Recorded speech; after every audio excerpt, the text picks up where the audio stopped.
we're installing another one, and then another pod went down. So it went from a 4-pod center to a 2-pod center. Wow, okay. What's wrong with it? There was something happening with the transformer of the light as well as the pump. So we're modifying 2 of those things. Sorry? So we had to modify 2 of those things, and I called a pool plumber today and had him out there trying to refit how to cut things and glue them back together. Wow, okay. Has it happened before? There's consistently things that go wrong. So yeah, it's all good when you got 4 working pods and you go to 3, but when you have 3 working pods and you go to 2, and you've got a completely full schedule, which was yesterday, it was a very big challenge to get through the day. So what did you guys do? Groups of 3 that were together, I ended up having the one person go there allotted amount of time, and then I had the others split the sessions and do like 40-minute floats. Wow, okay. In that same time. So it got through the day, but it was really challenging, yeah. So when is it going to be up and running again? I believe by tomorrow morning. We're waiting to see, because it's been sealed. We worked on it all day today. Luckily, we're closed today. Yeah. So that was one fortunate thing. But it's been a challenge. Why do these things happen? Time, salt, wear and tear. Yeah. So it's just like part of it. Just general, like, a car runs for as long as it runs, and then it, the quality that you pay for in the beginning and the amount of time that you upkeep it. I've got 2 backup breakers. We happen to have 1 backup pump on us. And then we had the parts from another unit that we were able to utilize to put into this. So if it was a different scenario, it would have been a week to 10 days down, and it would cost 3 times as much to try to find a solution. Okay. Interesting. So in terms of your meditation, how was that? I loved your email, by the way. Good. I've got attention deficit disorder. I did my brain scan, a SPECT scan of my brain at rest, as well as my brain active. And through my brain activity of the frontal lobe area, through the brain STEC scan and the Amen Clinic, I have ADD. Do you know a single person who says they don't have ADD? Yeah, no. I mean, a lot of people say they don't, but I have SPECT scan brain scans to show frontal lobe activity while brain's at rest versus active. So, yeah, I know we all have ADD. And have you read the paper of the guy who came up with the term ADD, the doctor? Yeah, he denounced ADD, right? Yeah, he said there's no such thing as ADD. Right. It's just that some people... What's his name? I can't remember, but check it out. I'll look it up. Yeah, so what happened is, it's called, for kids nowadays, I'm talking about just kids generally, it's just called being a kid. Right, half the time in a lecture or in a class in school, I'm not paying attention at all because I'm a kid. I'm not meant to be sitting somewhere and just like listening to some person talk about something that I'm not interested in. Right, it's just an overactive mind according to people, but it's just what a mind does. The mind is either overactive or it's not active enough. These are the 2 things that happens to us. Yeah. Right. So, I mean, you're a bit different in terms of you don't take it as an identity, but a lot of people might put it onto their identity and say, oh, I have ADD, so I can like get away with a few things, or maybe even like, just as a part of their personality, which is not necessary, because ADD is nothing but your mind not being still.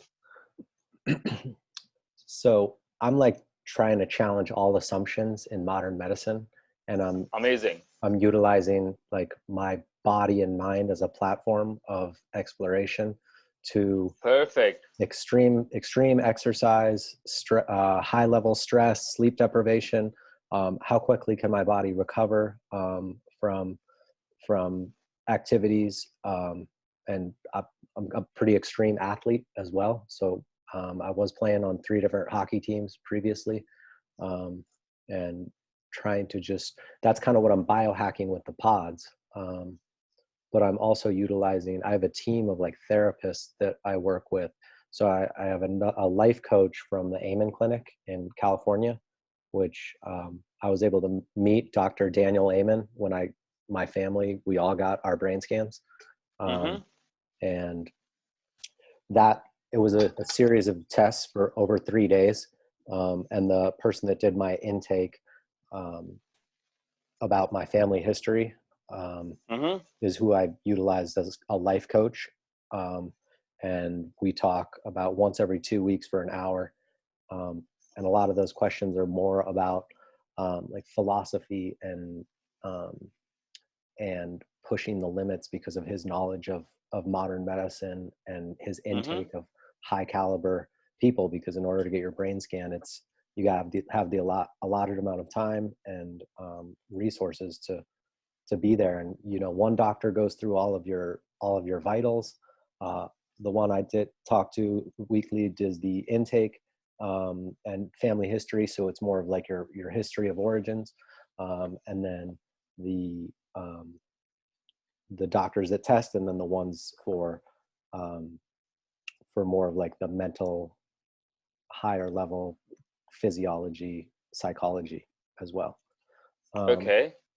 So as far as ADD or anxiety or potential hereditary bipolar 2,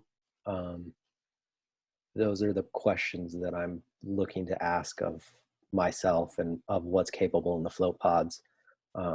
Yes.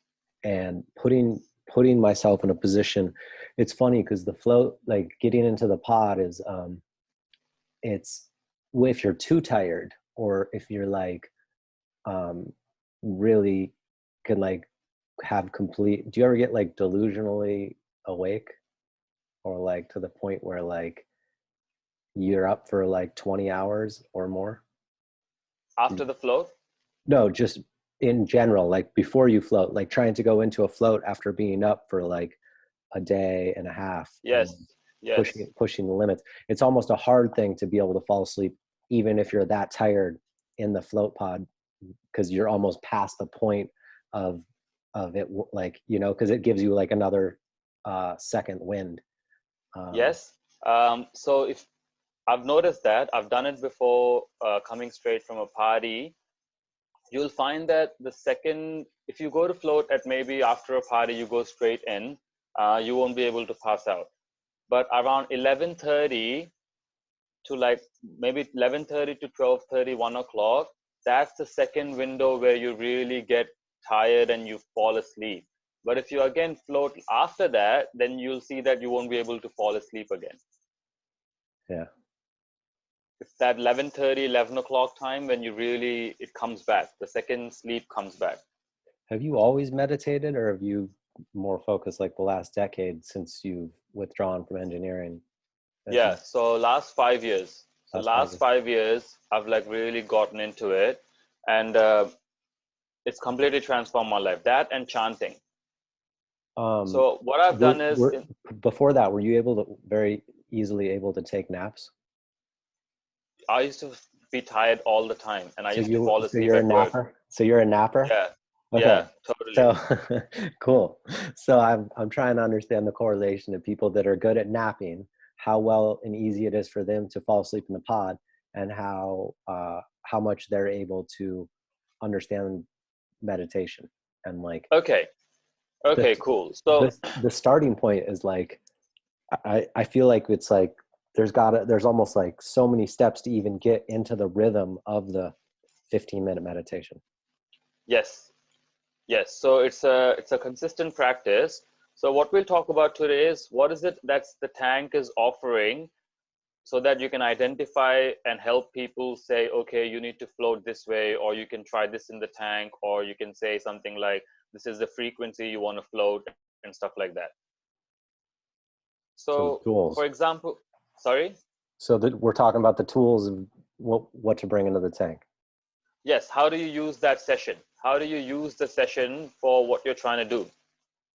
Right. Right. So imagine, so how I look at it is basically you have the yin and yang, which is the perfect balance state. And the tank is the part where you're going to come and balance your being.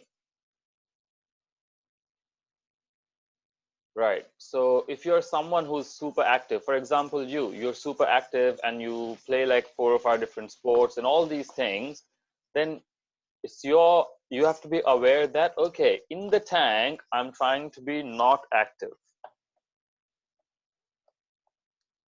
Yeah. It's the hurry up and be calm. Yes, it's the opposite side for you. So for you, although you might be someone who can go into the tank and you'll be like, yep, I want to do this exercise in the tank, or I want to use it for this, you should be someone who's like, I don't really care what happens, and just feel like this is going to balance your conscious life. It's going to balance it out for you. Yeah. So I'm in the back parking lot, like at like 3 a.m. I write down like negative intentions or things that don't serve me. And before my float, I burn the paper in the back of the float spa. Cool. That's one way to do it. Yeah. Because intention is powerful, intention is key.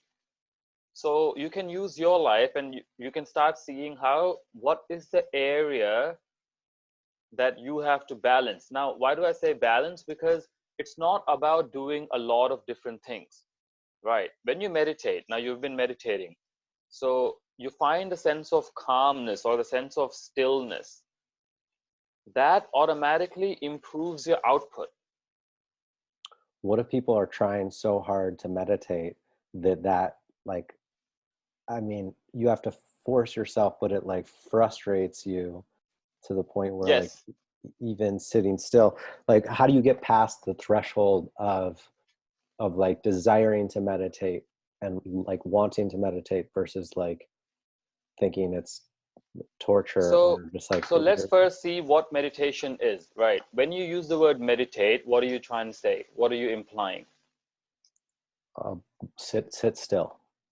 Okay, so sitting still is the hardest thing to do for anyone. It's the hardest thing to do. If you sit still for 5 minutes and completely still, I mean, like your mind is at one point, then you have chance of enlightening yourself. It's that hard. So that's Right. what I was saying is like how to take like 20 racing thoughts into like 5. And that's why I was like putting a cardboard on my head and being like, okay, if I sit in this posture and I'm on the floor and my eyes are closed and I have a piece of cardboard on my head, then I can take the 10 and then I'm also holding my hands and counting down from 27 and try to take those 20 things into the 5 things. Well, then the laundry's going, so the water's shooting through the pipes, right? The neighbor walks past, his door's closing. So as much about putting myself in the environment to sit still and to like be condensed into like the moment of I put 15 minutes on the clock and like still like not made it 9 minutes or something like that, or eight Okay. 8 minutes. So Okay, good. So let's look at what's actually happening, right? When you wake up, when I say you, it's your mind, the part of you, which is doing the thinking for you, which is taking you, like when you're, say, for example, if you're meditating, sitting down and you have a box over your face and you say you can't do it, which because your mind is not here, your mind is somewhere else, right? So now if the mind is somewhere else, meditation brings your mind back to a balance. So your mind has become too overactive. So it's not able to come back and be in the moment now. Right. The further out it is, the harder it is for you to bring it back to that center and just stay there. For some people, it's not active enough, so they become depressed or they become lazy. So you have to give it actively, you have to bring it back to the center. That's the game you're playing. The game is to stay on that center line so that you get the best of both, so that you're able to move freely, not get stuck in each side. So now you're trying to bring it back. So the first time you try and bring it back, it's so hard for you because you're so far out from your center because of the way you are, the diet, your activities. It's all passion. It's all driven through action. So the balance for you is inaction. So obviously it's going to take a while for you to come back to the center, stay there, and then practice being there. But now what we do is, because it's so hard, we use other tools. So the first tool is, obviously floating is an amazing tool because floating is doing that for you. It's cutting out your active mind and it's bringing it to your center. Yeah, which is funny to have the center at my disposal 24 hours a day and find the times that work to float. It's near, I've maybe take one nap a year would be the amount of naps I have taken over my 35 years of life. Wow. And just trying to find the time of day of like trying not to be overly sleep deprived, but not so awake that I'm not able to really be in the tank. And my goal for floating is to be able to fall asleep so my mind can travel into my subconscious and my body can really get that full reset. And that's why for me, trying to push the limits of longer floats, I think is kind of one of my action points of trying to biohack myself to be able to be such an active mind. What time, what day, what workout strategies do I need to do, what diet, no caffeine or no Adderall, and be in that pod to be really able to turn off. Yes. So that's a continuation of a practice. So you have to create momentum to get to that spot.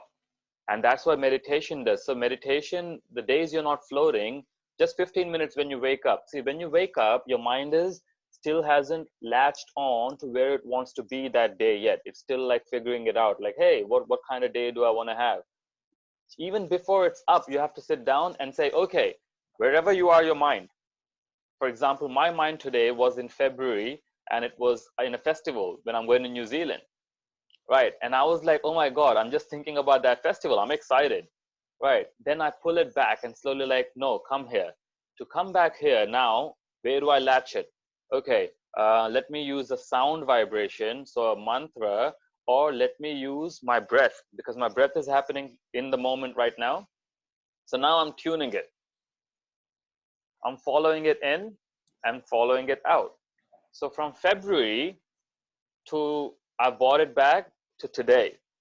Right. But it doesn't stay there because it's like a muscle. It's like you're exercising. So it goes back, I bring it back.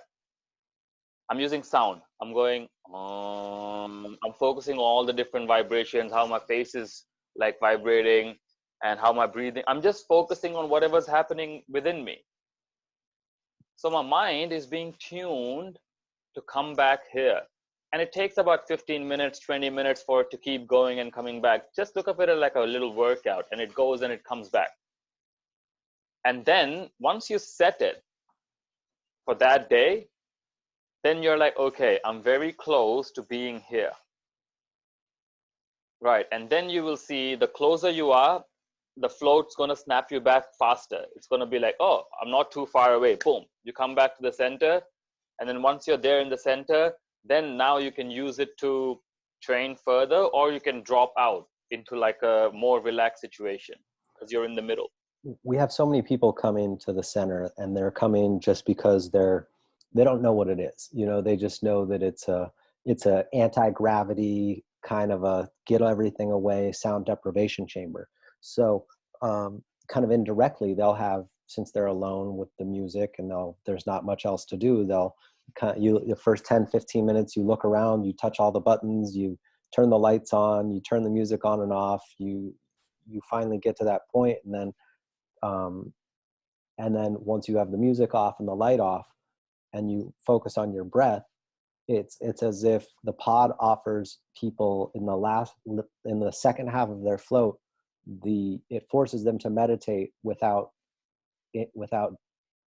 thinking about it, because they've already gone Yes. through 30 minutes of racing thoughts, and Yes. it's kind of by default that you're just meditating in the 30th to the 40th minute.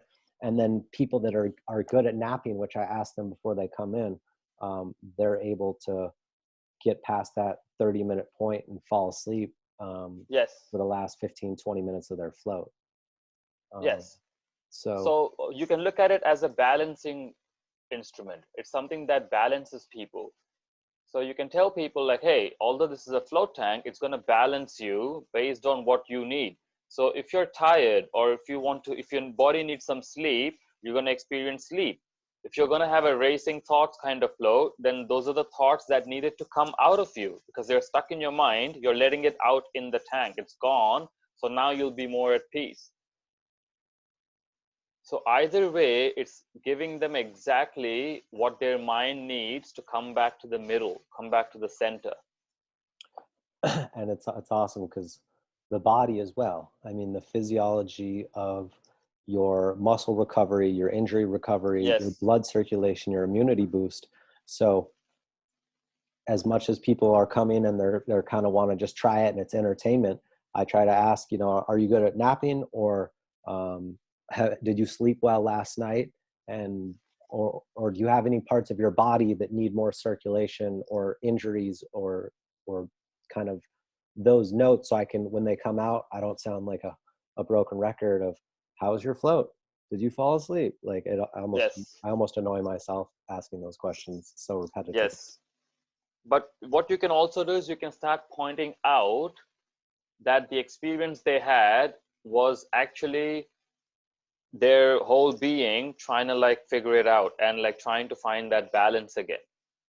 So whatever they had in the tank, if you go and say, that's good, that's what you like, that's what happened, that's what needed, and then you say, because of that, this is what you're going to experience. For example, because you fell asleep in the tank, you will see that everything is a bit clearer for you, because your mind is a bit more still. And when they walk out, they'll be like, oh, he's actually right, everything is a bit clearer. And now they'll think it's the float tank that did it, which actually is true. The tank is doing it.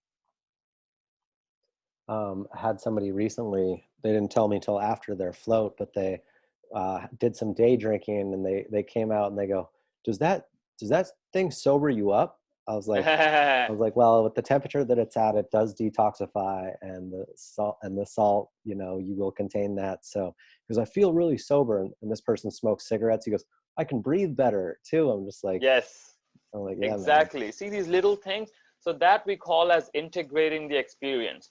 So what we want to promote is asking people to not let go of whatever the experience is till the whole day or 2 days. You have to tell them, don't let go of this experience, because some people might be like, oh, I don't know what happened, it was interesting. Like, okay, don't let go of the experience, because it's going to develop in a couple of hours, and it's going to blossom in 2-3 hours from now.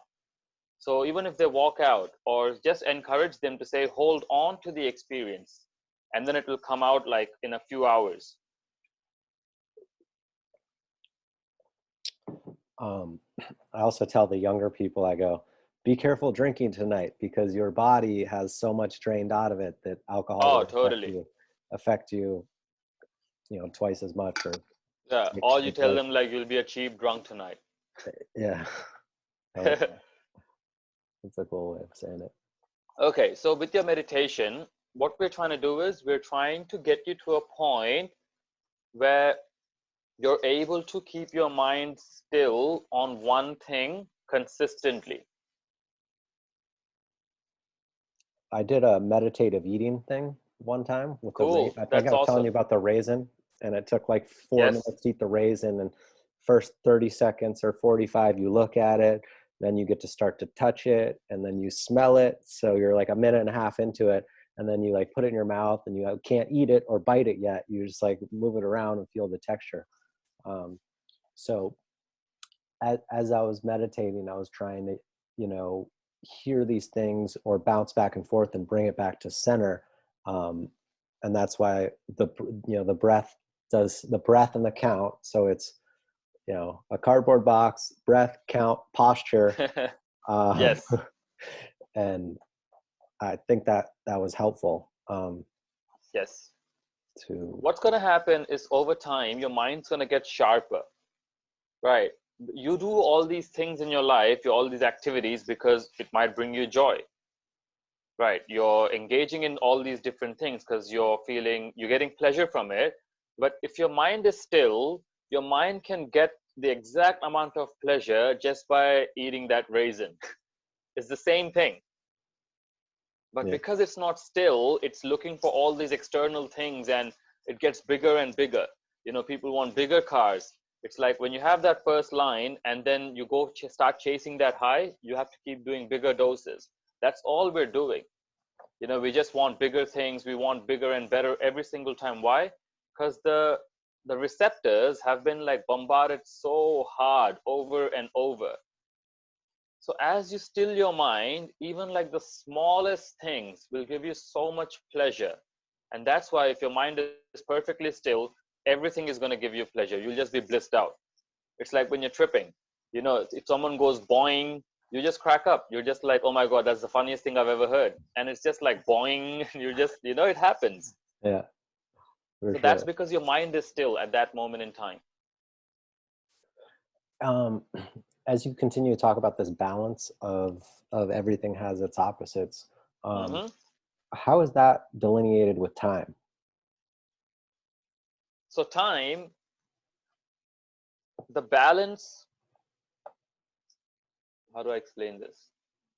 When you're observing the balance, only then time exists. If you're in it, then time won't exist for you.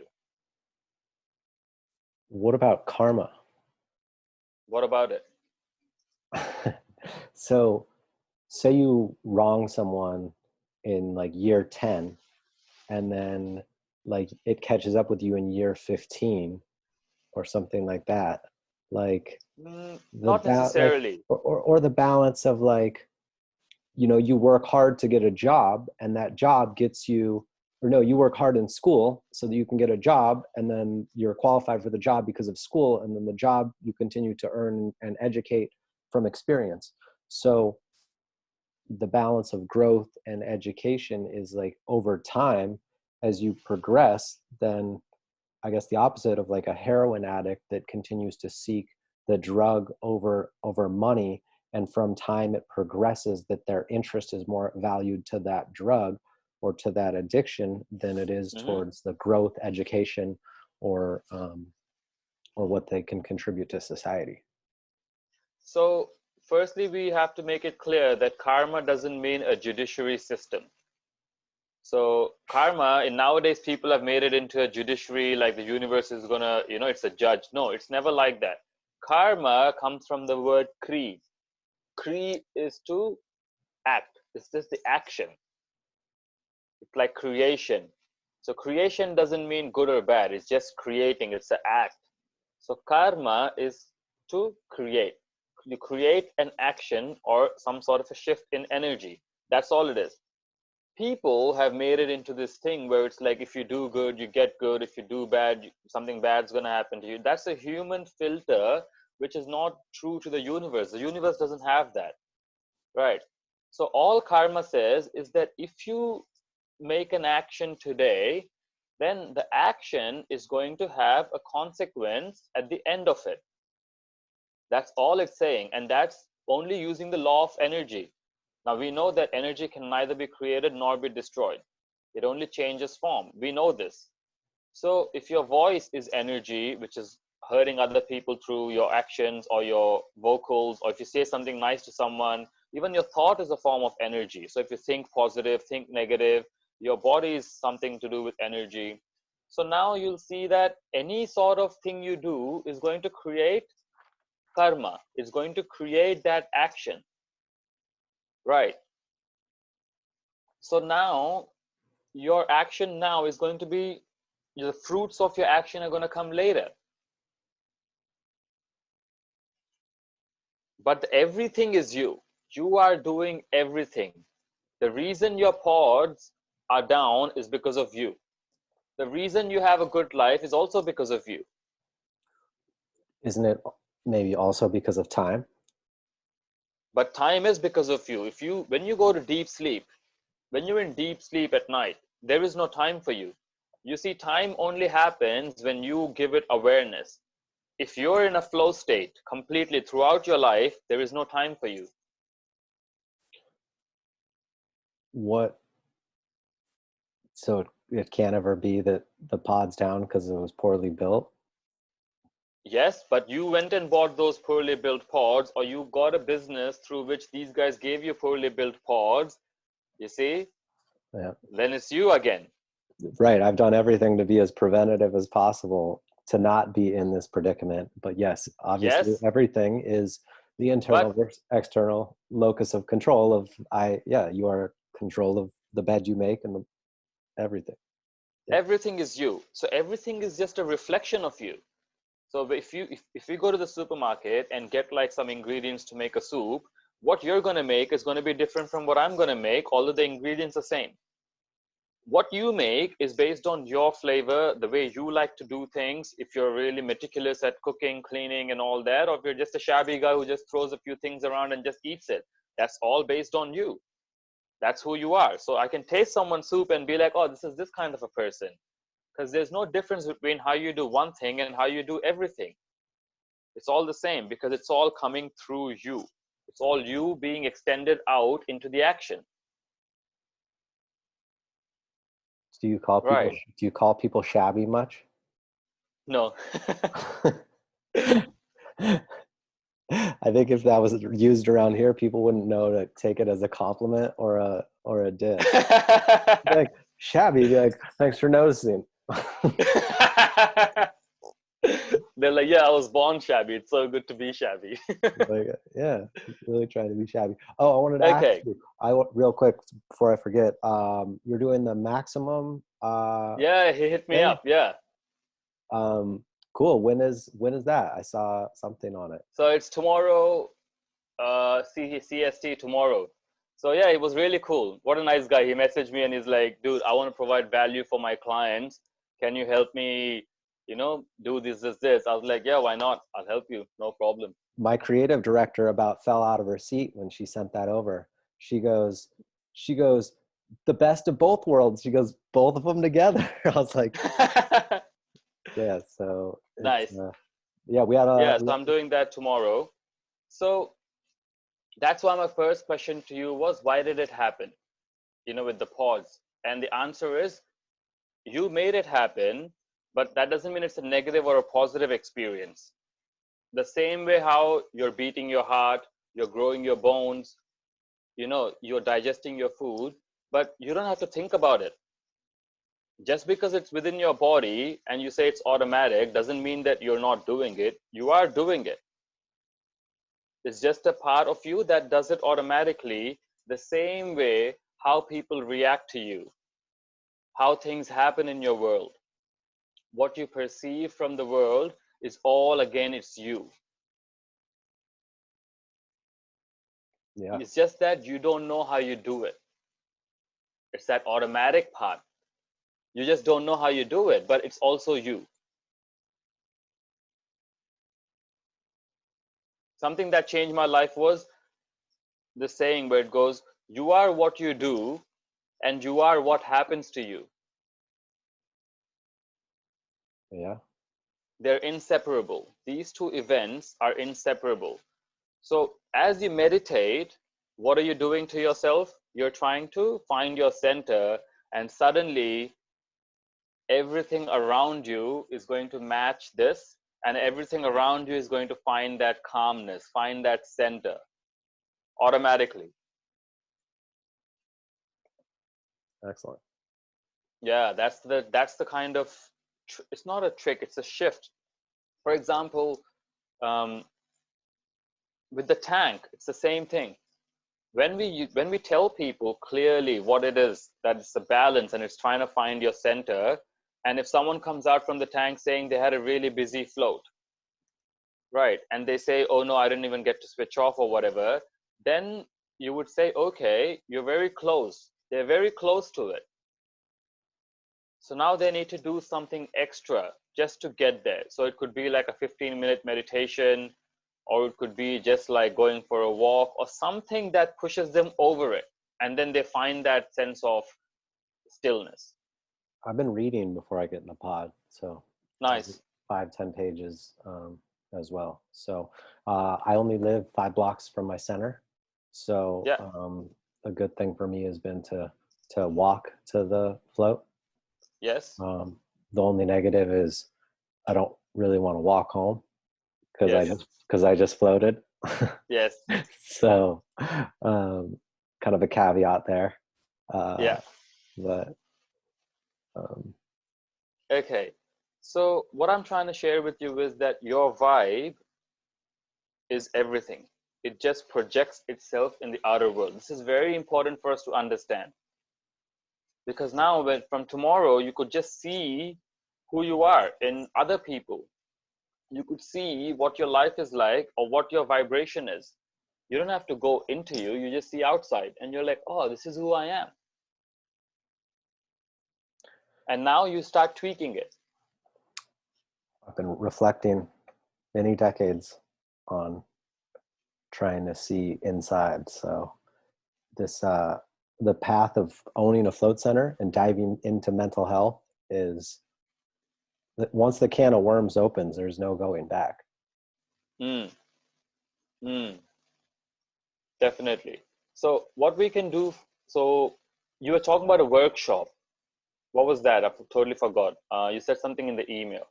Yeah, it would just be great if we could start next month to get people to be involved in kind of breathing exercises or just you know, kind of an overview of a lot of what we've been talking about to Yes. make it so they can find Do more. you want to host this workshop?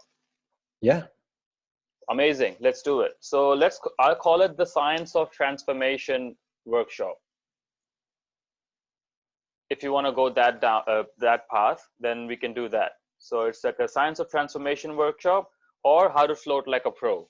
So the How to Float Like a Pro is like they can sign up for the workshop and we might give them a 3-pack where they can consistently practice, and it'll be 45 minutes before the session they float, and then 45 minutes after you have a debrief, and that's just showing them how to float effectively.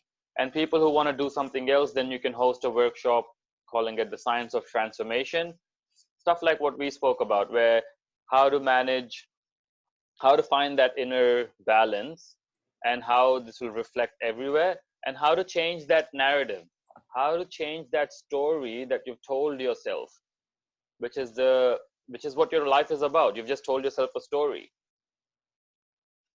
Yeah. And how can you take someone and say, okay, what is the new story you want to tell yourself, and how do you use this in the tank? Sounds great. Yeah, so we can definitely do that. I've got a few worksheets and stuff like that that you can pass to your clients. And yeah, it's about the same thing we spoke about. Like, for example, with the keys, you have to have a solid meditation practice for that. For which one? For anything. If you're talking to other people, if you have a really good meditation practice, then it like rubs off on them. Okay. Automatically, it's different when you're sitting in front of them. You'll just find that they'll be like, oh, this guy is like, he floats because he's like so calm. But Yeah. calm doesn't mean not excited. Calm and excitement can go together. Calm does not mean not excited. Yes. Because most people think, I don't want to be calm because I'm an excited person. I'm like, those two are not the same thing. Yeah, everything's kind of tone. Mannerisms, tone, and nonverbal. Exactly. All right. Sure.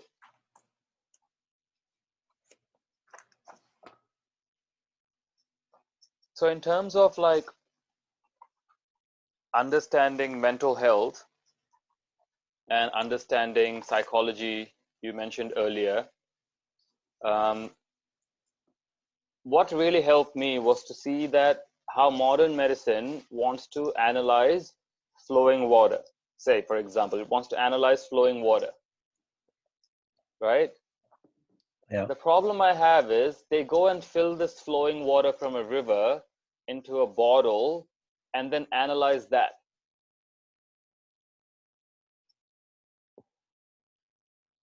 Now it's not flowing water anymore. It was flowing water, but now it's water in a bottle. It's not the same thing. Yeah. So now to analyze your mental or your physical or whatever, if you have to go to a lab, then you're not the same person as you're in the lab anymore. It's a completely different person that shows up to the lab. The old stop trying to impress your therapist move. Yes, that plus like, everything around you is not the same. So how can you analyze my day-to-day life when I have to get away from my day-to-day life to come and like try something? It's like, it doesn't make sense to me. The only way you can do this is to experiment with your day-to-day life by you, like how you're doing it. But can't you take your day-to-day life into the pod, or do you take nothing into the pod? Yes, you can take your day-to-day life into the pod. And then 100%. and then turn off, because you want, you have intentions that you want to let go, but if you try too hard to intend, then there's no way to turn off. Yes. So what I tell my clients is, when you try and relax, trying to relax is an activity, and relaxation is the lack of activity. So if it's only the first few times they're floating, we just say, so you go in with an intention of seeing what happens. What's going to happen? Let's see what's going to happen in 1 hour. Yeah. Then they don't have any expectations. They're not trying to do anything. And then suddenly they're able to slip into this relaxed state because they're not trying to relax. Whatever happens, happens. Yes.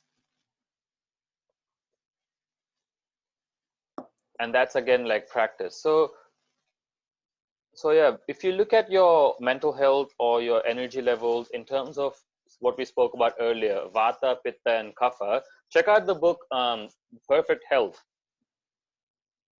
by Deepak Chopra. It's an easy read. It's like basics of Ayurveda, and he talks about it really well. Okay. That will give you a much better idea in order to assess a client as soon as they walk in. Then in your head you can go, oh yep, looks like a Vata type, Pitta type, Kapha type, and yep, I think I'm going to recommend this float for these guys. And because it's a Kapha type, you can be like, hey, how about this intention, or maybe how about this little breathing and that. Or it's a Pitta type, oh no, this person is already goal oriented, we need to balance them out by not giving them a goal. So let's ask them to just go and chill and like try not to do anything or observe what happens at the end. Oh, this is a Vata type person. These people are too active. So let's give them something to focus on. And let's give them something to focus on in the center so that it brings that Vata down. And suddenly all three of them will find a different sort of balance. And hopefully all of them knock out or hit that spot. See, so right there, what you just said was like the crux of everything that I'm trying to figure out. So I'll be rewatching this to try to figure out, reading that book, and then understanding those people so that we can provide the best, like the beginning you said is the difference between me and the other was I provide the value to the clients, and let's build off of that. Because if we got to get the clients in there, but then let's get the clients the best experience ever. So it's that mix of doing everything on advertising, but where's the push of people you can't over advertise to such a point that it just drowns it out, or you can't not advertise because they'll not know. So exactly. Again, it comes down to that That stupid balance thing. Oh my God, this balance has been following my whole life. It's just like one extreme to another extreme.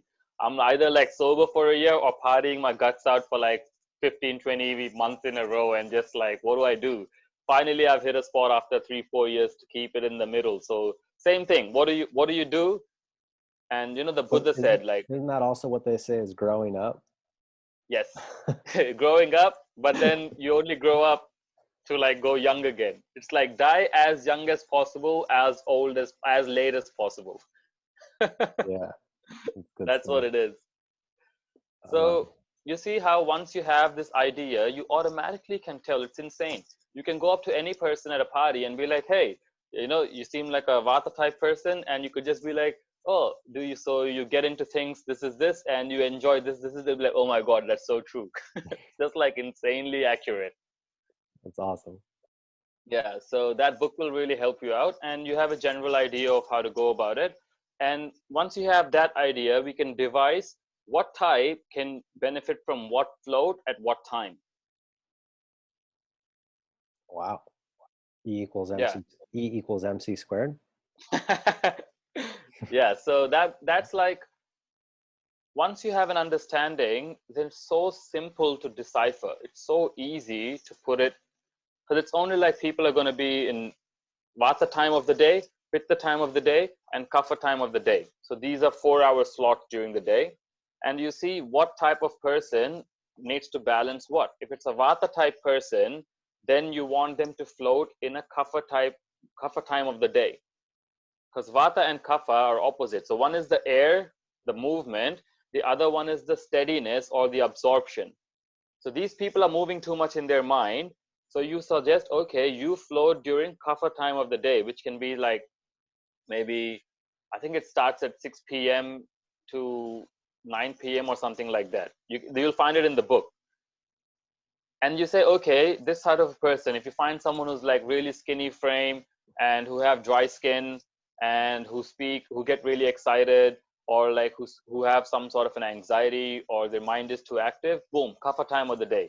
Those people will find the max benefit. Were those the same people you were just talking about? Yes, same people. Vata type people going into the kapha time. Vata. So kapha time, yeah. Vata. All right. Then what if you're Someone a like you, what if you're a kapha person? yeah. So kapha person is too slow already, too absorbing. So for them, you need more fire. So then you need to ask them to float during the pitta time of the day, which pitta time of the day gives them fire. So they might, if they're trying to like change their life, obviously, if they're trying to get more fiery, if they're too lazy or if they're too stuck in their life, boom, around midday to 4 o'clock, that's like pitta time of the day. Cool. And they go into their tank, and suddenly when they come out, they should have more energy.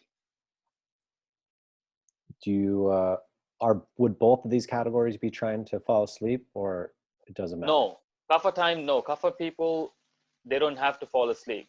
Kapha people, kapha minds are the minds that have become slow and stagnant and stuck. And then the Vata people floating at the kapha time, are they to try to fall asleep? Yes, they are trying to calm down. So they are trying to slow down their mind because their mind is moving from one place to the other. It's too fast. Got it. Yeah, so it's a general guideline and people can figure it out themselves, because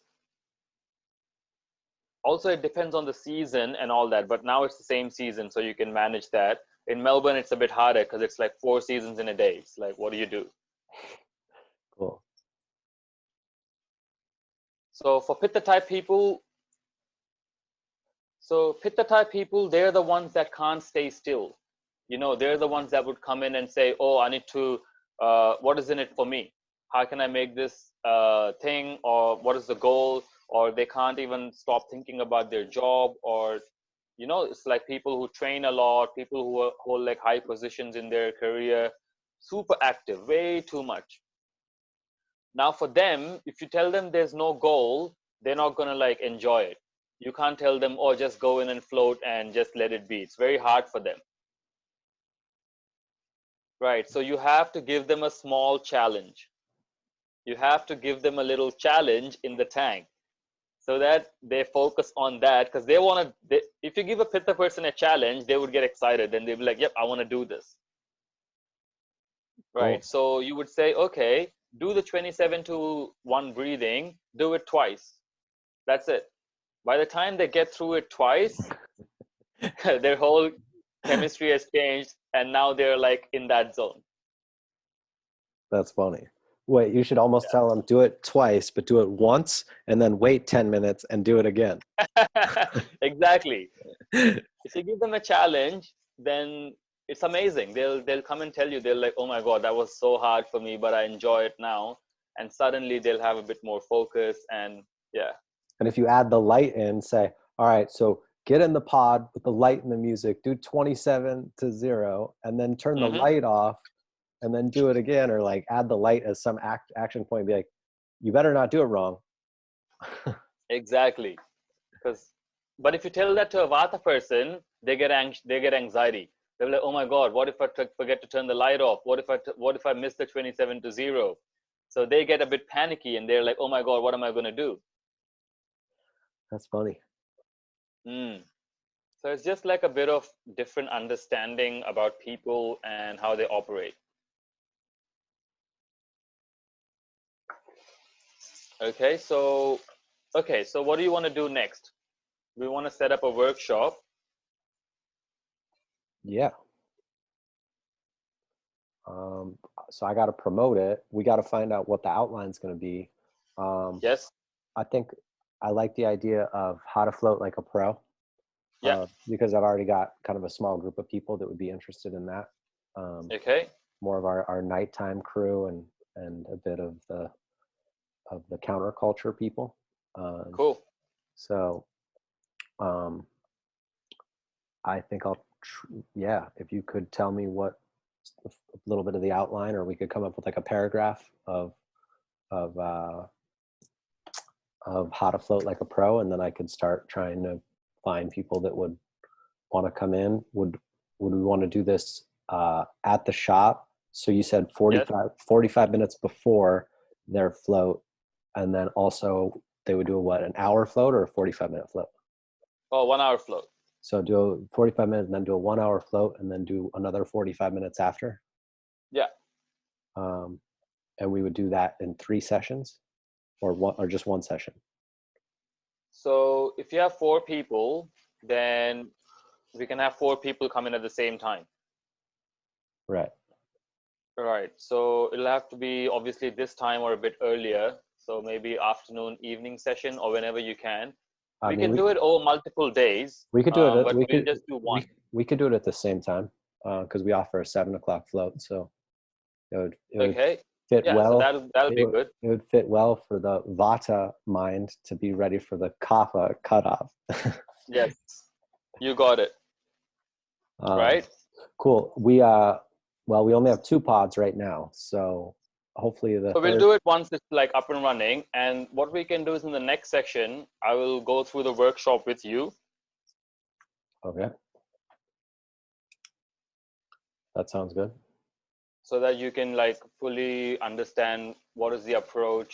And the key to these workshops is like not overload them with information, but to like provide an experience and just plant a seed. Should I have Kalani on that as well? With You can, me on no that, problem. because then she could kind of help outline and understand what we're presenting. No problem. We can do that. Should we do it probably not in the format of 45 minutes and then float and then come back out the same, or We can. It's up to you. Or should we just go over it? Why don't we just do the workshop and then you can float whenever and then you can tell me how it was. Cool. Sounds good. Makes more sense, right? Right. Yes. Okay. So this week's takeaway is to really focus on your meditation, to find that stillness automatically. And what you can do is obviously use your breath. You can use some sort of a sound, or you can just focus on some particular part of your body. It doesn't matter what it is. It's just to tune your mind And for example, if you get restless after 8 minutes or 9 minutes, just watch that. Just watch yourself being restless. I like that. If you get bored, then watch yourself being bored. What if you're That's too, all you have to do. what if you're too busy? Do you watch yourself be busy, or are you busy being Yes, busy? you have to always watch yourself, separate your awareness from your being. What if you're already busy? Can you watch yourself be busy? 100%. You can always be like, yep, as a third person, I'm doing this. It's a practice.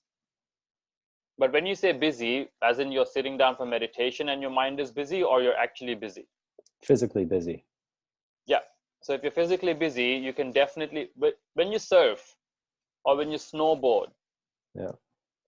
that's the same thing, right? You separate yourself and you hit this meditation kind of state where you can like see yourself kind of do it. I got something really cool. Do you snowboard much?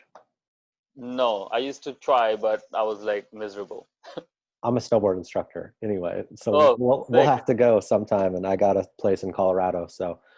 sick. But I have a sub pack that was sent to me from the company. I'm not sure if you've ever heard of it, but it's a Subwoofer Backpack that you put Oh, on. yes, So, cool. so while surfing or while snowboarding, having a subwoofer to align at the vibrations of music, like there's nothing better than like 9 a.m, first run, completely groomed, where the lines are just amazing, and have a sub pack on to something that you Whoa. have that I'm you're gonna tell my buddy about this idea. That's so cool. Having a you're sub pack when you're like, you're carving, and just the sun is rising in the first like nice beautiful tracks, and you're kind of like, because the corduroy is like, it's got a little bit of a vibration when you hit it on those first lines, and then the sub pack, so you've really got all the way from your head through your spine through your legs. It's a pretty special experience. nice, nice. Yeah. That's really cool. I'm gonna tell my friend about it. But yeah, so the feeling we're discussing of like watching yourself do it is known as furyu. Furyu. So it's a Japanese Zen word. What that means is basically it's different to, say for example, if your eyes are working properly, you don't feel your eyes. If your nose is working properly, you don't feel your nose. It's only when it's kind of like blocked you start feeling it, Yeah. right? So when you have really comfortable shoes on, it's okay to have comfortable shoes, but the best position is to be in a situation where you have comfortable shoes on. That's the best part. To know that you have comfortable clothes on, that is the best part. If you don't know, then you're comfortable, but you don't know. Yeah. So for you is to know that you've got style. You might have style, but if you don't know, then what's the point? So to know that it's a special finesse, and that's what meditation is, to know that you're busy and just to observe it, to know that, oh, look at me, I'm like acting all busy now. Oh, this is cool. Oh, I'm a bit bored now. Oh, I'm a bit like intrigued now. Oh, I was lost there for a bit. I didn't even know I was gone for like a few minutes there. You see? So it's like to know, Yeah. and There's that separates your awareness. nothing better than being in the float pod and completely going to oblivion, and then you wake up and you've been gone. When Yes, you've consistently been gone like 30-45 minutes or more, body's fully shut down, and then the jet, if the jet wakes you up, that's the best, because you're like, I don't know when I left this planet, but yes. I knew that it Where took did you go? time to come back. Where do you go? Mostly palaces of marble and snowboarding, and just stillness. So it's crazy. Dreams. Where do you dream? Where do you go? So I go to, like, sometimes I come back to my room, but in real time. All right. In real time, I'm like back and I'm like, whoa, this is exactly how I left it this morning. I know this because that thing is over there. And I'm in real time in my room. Right. Whoa. The reason I'm asking you is because when we talk about it using our day-to-day language, we say, I go. But when we really, in our common sense, we've defined ourselves as our body, as our whatever. But when you talk to me, you say, I went somewhere. Who is this I? Is that you or is this you? So do you say like it went somewhere, or What is the it? What is the, when you say it's raining, what is the it that is raining? so if you ask the question, where did you go, it already assigns it to a person, Yes, right? So yes. um so which way are you supposed to look at it? The way that we talk, where did you go? Because that's who you actually are. Oh, there You was, are nothing I was looking but for the I was looking for a cryptic answer there to like you're like, well, as humans we speak in this way. I'm like, okay. That's what. No, the language is good because, but we don't think about it in that zone. You are actually, see, you see a computer in front of you.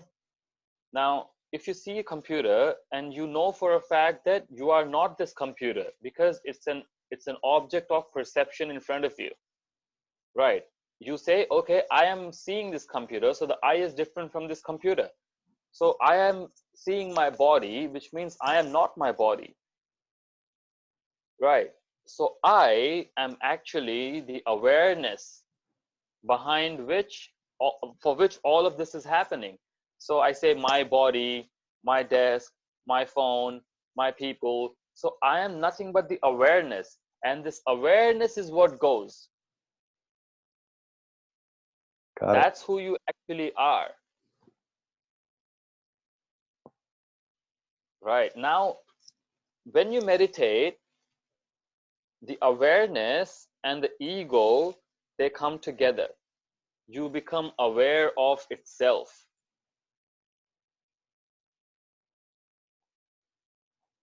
And that's the ultimate state we're all seeking, but we don't know we are. But what we're trying to do is we're trying to keep ourselves busy by being aware of everything other than us, thinking that that is what's going to satisfy us.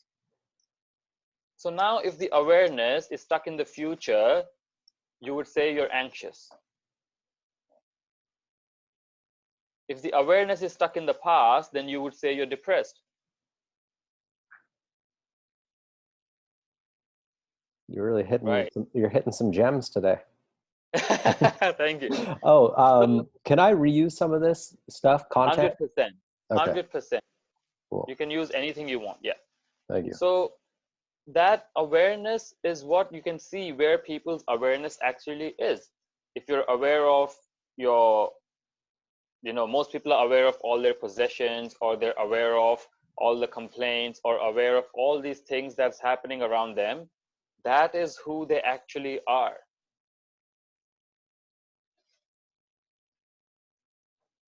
Right. So when you float, your awareness goes somewhere. It goes based on whatever your vibration is, it goes. But then at one point, you enter this deep sleep. This happens to all of us where you're not aware of anything. Going back on what you were saying a second ago, would you say that each personality type or each person has some awareness of either their future or past? So they've got a percentage of anxiousness or a percentage of depression? Or would you Yes. say, like you, are you fully aligned, or would you say you're more depressed of the past or anxious towards the future? So when I wake up, it's always the future, that I'm not anxious about it, but my awareness is there. So if I meditate or if I chant and bring it back to the present, then I don't have that. But that's the mission for me. Every single day I have to do it. So it's more about your anxiousness or your, and you don't have like any depression? Actually, I don't. Even anxiety doesn't happen unless I want it to happen. For example, if I'm going to play at a party, then I want to feel that anxiety. I want to feel that nervousness and like, oh my God, what am I going to do? And all those things. I love feeling it. But anything else, I'm really not anxious at all. Because at a deeper level, I know that anxiety and being excited for something, it's a fine line. If I'm feeling good today, then I would be excited about the future. Yeah. If I'm not feeling good, then I would feel anxious about the future. Right. So it all depends on how I feel today. And for that, obviously, I need to keep a good diet and a bit of like exercise or whatever that makes my body and my mind feel good. Then when my awareness goes into the future or the past, then the color of it changes. So imagination in the future is exciting. But when imagination goes negative, it becomes worry. So people start worrying. It's the same thing. Cool. Right. So anxiety is nothing but that. It's like the signal that you've generated. And if you feel good, it becomes great. If you feel bad, then it like comes and like destroys you. Right. It does. You said it in such a calm tone. You're like, if you feel bad, then it just comes and destroys you. Because I was there and I see people. See people all the time. Like they get anxious for the smallest decision they have to make in their life. Yeah. Right. So see where your awareness is this week. What are you aware of? I like it. Yeah. And once you start tuning your awareness, then yeah, you can separate yourself from an event. Oh, I was going to ask is what level, isn't there a healthy level of stress that we all should have? Yes, definitely. But depends again, what are you trying to do? And wouldn't you say stress would be anything that challenges you? Challenge is different from stress, but yes, you need a little bit of push every now and then. Like every day you have to push yourself, and that could be stress on your body. When I'm using the word stress, I'm just talking about that little tension, that little resistance that comes up. So it's definitely good because that's how you grow and that's how you improve. If the stress comes from your mind, then it depends actually. How about this is your homework for the week? I'll figure it out because I don't get stressed, but I like challenges. I always challenge myself, but I don't get stressed. But like having some anxiousness and some excited, nervous energy, like say Yes, I love that. you're going on a date, you know, you're not Yes, stressed, you might be anxious, you are yes, excited, you are nervous, you know. yes. Which you do you show up as? Are you shabby? Do you show up as Yeah, I'm fully, I tell them exactly, I'm like, oh my God, I'm like shitting myself right now, but this is the best part. yeah. So that authenticity as well is like we've been through time, we're all in different people, you know, we grow up and Yes, we change and we modify. So you still would have to talk about yourself 5 years ago that was not, you know, as calm and centered as you are today, because yes, that is still you, right? yes. Or is it And not? if I don't, it is me, and that me hasn't gone anywhere. It's not like I've killed that part because if I drop my vibe, I become exactly that guy. And I've noticed this when I'm traveling. I say if I travel for 4 months and I haven't had chance to take care of myself, I'm eating, drinking every day, smoking every day, and I drop my consciousness, then I become exactly the same guy from 5 years ago. I get insecure and I start like wanting to grab at things, and I'm just like, edgy with people. And suddenly if I start losing things, suddenly my tickets get canceled, and suddenly all this shit starts to go down. And then I know, I'm like, holy shit, I'm not vibing high anymore. So then I pack my bags and I go back, and I'm like, I'm done traveling. 4 months has been great. I have to go back and start building it back up. So that is the true you unless you work on you. All of them is the true me. Only thing that shows up, which me shows up, is based on where my consciousness is vibrating. Fascinating. Yeah, so anxiety happens at a low vibration. If you raise your vibe, you can't be anxious. It's not possible. But if you drop your vibe, same anxiety comes up. I got something to read to you that someone Yeah. wrote recently about vibration of hertz. I put it on my, Mm-hmm. it was on social, but it says keep your vibration high and keep yourself healthy. A healthy human vibrates at 62 to 72 megahertz. When you have a cold or flu, you vibrate at 50 to 59 megahertz.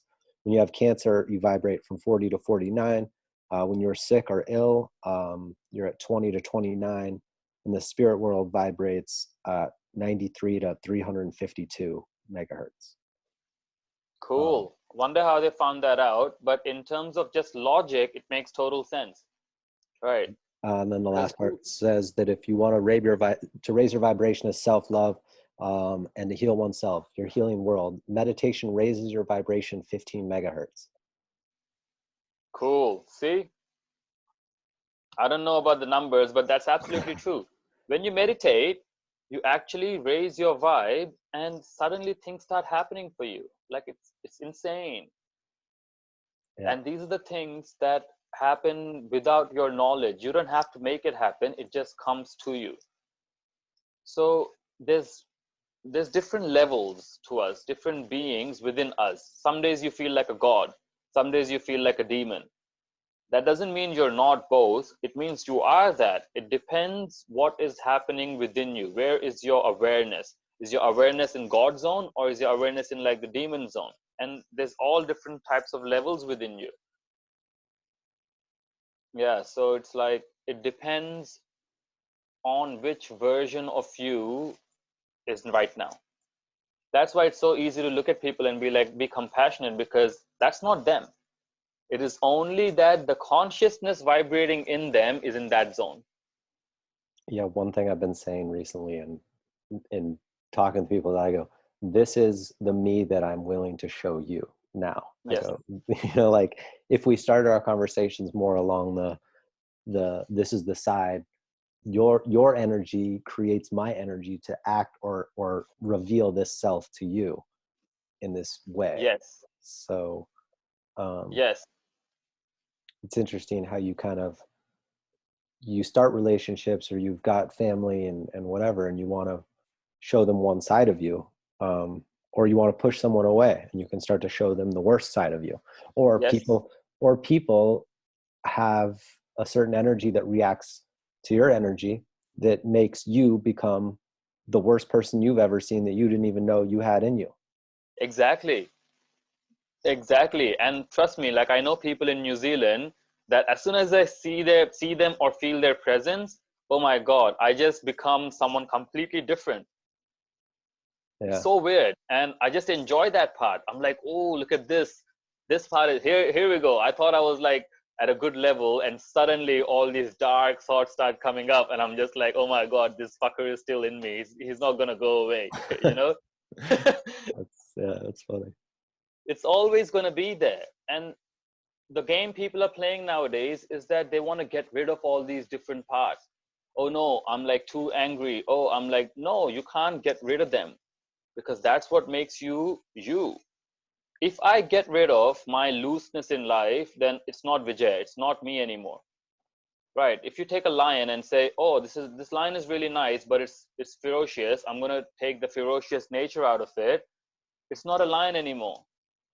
But what about like trauma? When you have trauma in your life, people that could be lions, like they become damaged, or they let that trauma, what it could be a physical energy, like a physical injury, that they can't do the things that they were once able to do. Yes, but that doesn't mean they can't do things that they haven't done before. It's like saying, oh, you're in a Great, jungle great and answer. everyone wants to be a lion. I'm just a wild dog. Oh no, I'm traumatized because I want to be a lion. No, you're forgetting that you're a wild dog, and that is what you signed up for, or that is what it is now. Right? Do the best in this, and that the best is going to be the same. The degree of it is the same. Makes Yeah, sense. so I was talking to my friend yesterday about it. He's like a super intelligent guy, and his partner is a coach, and she's like asking. He's a bit lazy as well, right? He just smokes up and he doesn't do much. He's lost his job because of COVID, and he's really feeling bad. But he loves music and he wants to be a producer, but he's got this initial massive resistance because he sees me do it and is like, oh, dude, there's so much work. You've been at it for 4 years. I don't want to. He thinks about that level. And then now his girlfriend's convinced him like, oh, you're just traumatized when you're a baby. You need to like go and heal yourself and all that shit. And I was like, nah, don't do it. No, you just need to balance your being. Just balance your kapha, eat some good food, and start thinking differently. Because eventually the lady who or the guy who's going to show you the healing part is going to say you need to accept it. That's what it comes down to. And you don't need to wait for this acceptance. You just do it now. You're like, yep, I am who I am. All that trauma has made me a person in a different way. For example, if my parents didn't give me money when I was young and they were really poor, and my relationship with money is a certain way, then I don't want to fix that part, because of that experience, my relationship with money is a bit different now. You see, so it all comes as the two. It comes in duality. Yeah. Cool. So, okay. So that's the exercise for you this week. Just like be aware of your awareness and see if you can improve your meditations, because we're trying to find your own stillness so that people, when they come to you, or even for your own life, you'll find a bit more calm. Sounds good. And next week, I'll get the stuff ready for the workshop, and I'll go through the workshop with you. So hopefully you can start conducting these. Okay, we'll get ready to promote it, and I'll start editing a few versions of the video. So we'll have some 30-second, 1-minute clips and start promoting it as well. Sounds good. I'm excited, man. Appreciate it. Cool. Are you happy with your session? Yes. Cool. Love it. Okay. Thank you, Michael. I'll see you next week. All right. Sounds great. Have a good Take care. day. Bye. Bye. Bye.